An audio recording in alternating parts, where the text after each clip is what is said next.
मेरे भाइयों, कैसे हो सभी। आशा करता हूँ सभी अच्छे होंगे और अच्छे से मन लगाकर पढ़ाई कर रहे होंगे। तो मेरे भाइयों, आज मैं आपके लिए लेके आ चुका हूँ प्रश्नावली 5.1 class 10th math question number 4th का 14वां क्वेश्चन। 4th में 14वां क्वेश्चन दिया है, वो लेके आ चुका हूँ। तो मेरे भाइयों, मैं ऐसे पढ़ाने की कोशिश कर रहा हूँ कि फेयर के हिसाब से, मतलब नोट्स की तरह आप नोट्स भी बना सकते हो। ऐसे भाषा के साथ शॉर्ट में नहीं पढ़ा रहा हूँ, भाषा के साथ पढ़ाने की कोशिश कर रहा हूँ। जैसे आप फेयर भी बना सकते हो और आप कोचिंग ना जाओ, कोचिंग के पैसे भी बचा सकते हो, क्योंकि ये आज की दुनिया में मोबाइल सभी के पास है और इंटरनेट भी सभी डलाते हैं, तो उसको वेस्ट करते हैं। उसकी वेस्ट करने की जगह आप यूट्यूब पर मैथ विद देव सर्च करके उस पर आगे पढ़ो, क्योंकि उसमें क्लास 10th मैथ के 4 चैप्टर कंप्लीट करा दिए हमने मैंने, और 5th चैप्टर ये चल रहा है मेरे भाइयों। तो फ्री में कंटेंट मिल रहा है, वो भी शॉर्ट नहीं मिल रहा है। आप उससे पेयर भी बना सकते हो, बोर्ड कॉपी में भी लिख सकते हो ऐसे ही, क्योंकि भाषा उतनी मैं ऐसे ही पढ़ा रहा हूँ कि आप मतलब नोट्स भी बना सकते हो उसके। ठीक है, आपको कोचिंग जाने की जरूरत नहीं है मेरे भाइयों। तो आइए मेरे भाइयों, क्वेश्चन पहले मैं पढ़ूंगा, क्वेश्चन को पहले पढ़ता हूँ। मेरा उद्देश्य पहले पढ़ना, फिर क्वेश्चन को समझाना क्या कह रहा है, फिर उसको सॉल्व कराना है। ठीक है, चाहे टाइम कितना भी लग जाए, चाहे 2 मिनट के क्वेश्चन में 10 मिनट लग जाए, लेकिन समझ में आना चाहिए। तो मेरे भाई, क्वेश्चन कह रहा है निम्नलिखित में से कौन कौन एपी है। अब मैं एक एक चीज को, एक वह चीज आएगी उसको साथ ही में मतलब बताने की कोशिश करूंगा। तो अब क्या है, एपी। एपी का फुल फॉर्म होता है मेरे भाइयों अर्थमेटिक प्रोग्रेशन हिंदी में, और इंग्लिश में होता है अर्थमेटिक प्रोग्रेशन, हिंदी में बोलते हैं इसे समांतर श्रेणी। अब मेरे भाइयों, फिर क्वेश्चन कह रहा है यदि कोई एपी है, ये कह रहा है ये चेक करो इसमें ये समांतर श्रेणी है या नहीं। अगर समांतर श्रेणी है तो इसका सार्वधातुक ज्ञात करो और इसके तीनों पद ज्ञात करो। अब मैंने बताया अर्थमेटिक प्रोग्रेशन बोलते हैं इसको। अब समांतर श्रेणी है या नहीं ये जानते हैं। तो समांतर श्रेणी कब होती है, ठीक है, समांतर श्रेणी मेरे भाइयों तब होती है जब हम ये पद दिए होते हैं ना, इसमें सूची में कितने पद हैं, 1 2 ऐसे, इसको पहला दूसरा तीसरा ऐसे A1, वैसे A1 A2 मानते हैं इनको, A1 A2 A3 A4 4 पद हैं।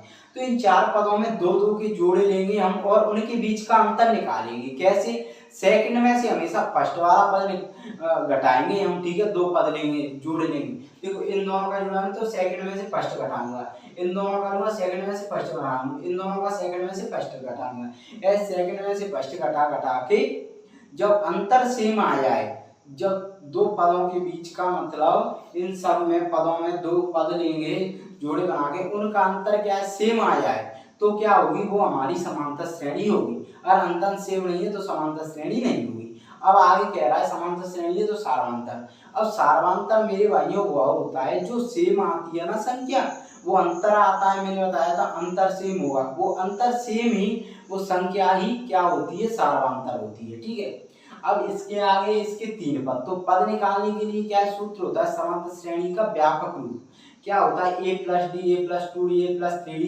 डॉट डॉट डॉट, मतलब अनंत पद, कितने भी पद इससे निकाल सकते हो आप। ठीक है, इतना मेरे भाइयों क्लियर हुआ होगा।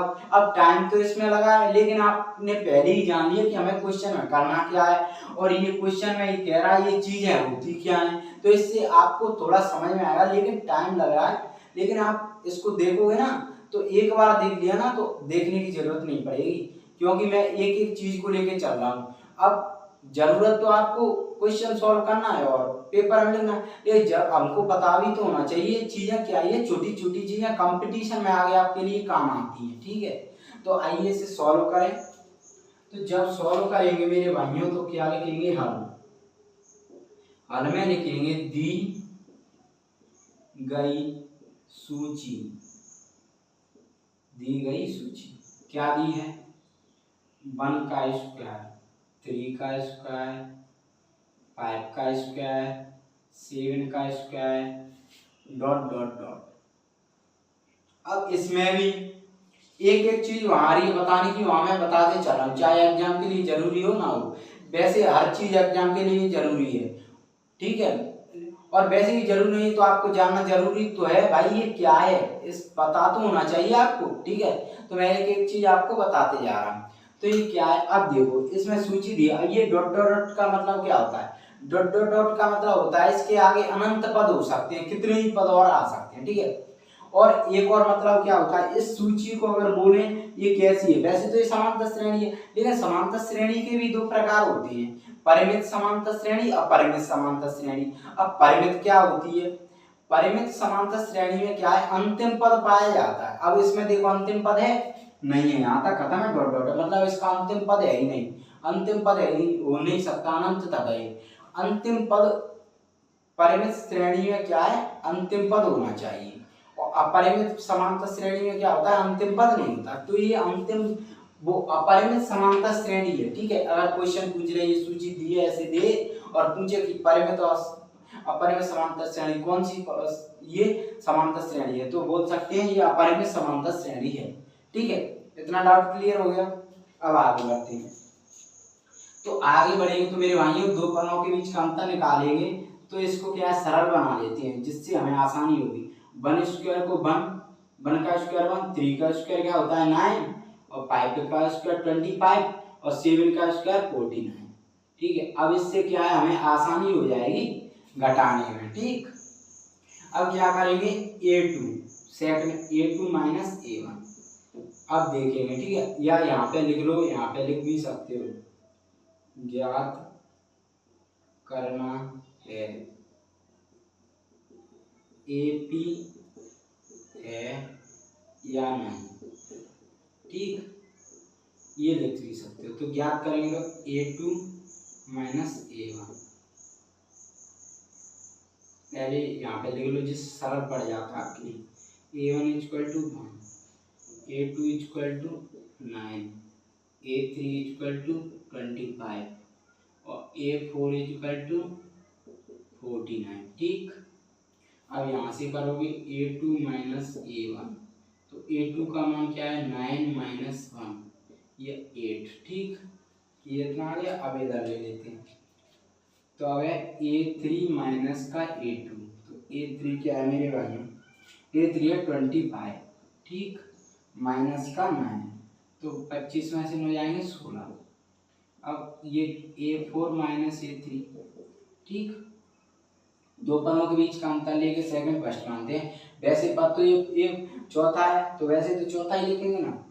तो अब क्या है 49 माइनस 25, 49 माइनस 25 कितना बचा, 49 में से 25 गया तो 4, 24, ठीक।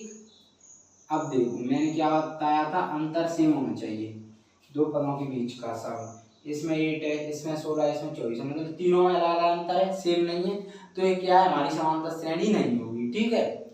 जब समांतर श्रेणी नहीं तो सार्वंतर तो हो ही नहीं सकता, और सार्वंतर नहीं हो तो हम पद कैसे निकालेंगे, ठीक है। तो लिखेंगे अतः दी गई सूची